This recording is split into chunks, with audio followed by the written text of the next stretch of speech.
6, a week after a deadly collision between a barge and a sailboat with children on board, sailboaters are urging caution out on the water. The Coast Guard is still investigating what led up to 3 children being killed on that sailboat. CBS News' Ma'am Steve Majuri went out with a sailboat captain today and joins us live from Coconut Grove. And Steve, you learned a sailboat can be much more difficult to navigate than your average motorboat, right?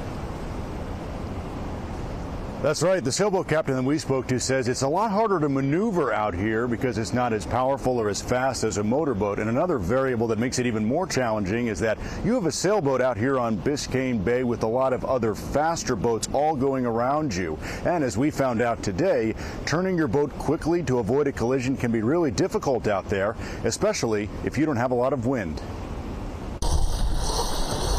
Russell Byer has been a sailboat captain for years, but he says he's still learning something new every trip on the water. It feels like every day is different. There's different variables all the time. Okay, so I'm pulling the sail out of the mast.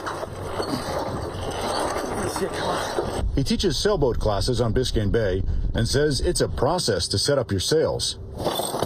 Over to where we want to be. And he says steering is an art, since he says you need to get a feel for it. They either steer and turn too much or they don't turn enough. He's urging boaters to use caution on the water since 3 children on a sailboat died in a crash with a barge on Biscayne Bay a week ago today.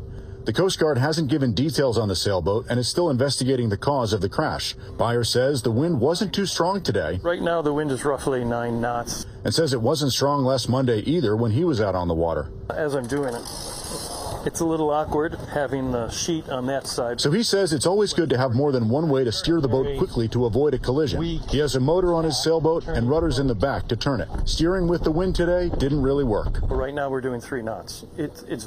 It's not very responsive when I turn the wheel.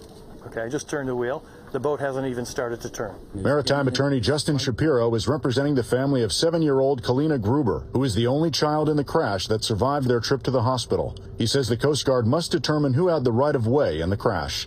Coast Guard navigation rules say the sailboat generally has the right of way over a powered vessel, but there's an exception where the powered vessel has restricted mobility. And Shapiro says that him and the family are going to wait until the Coast Guard completes their investigation before deciding what they will do next. And I have reached out to the Coast Guard for more information on this crash, but I have not heard back. Live in Coconut Grove, Steve Majiri, CBS News, Miami.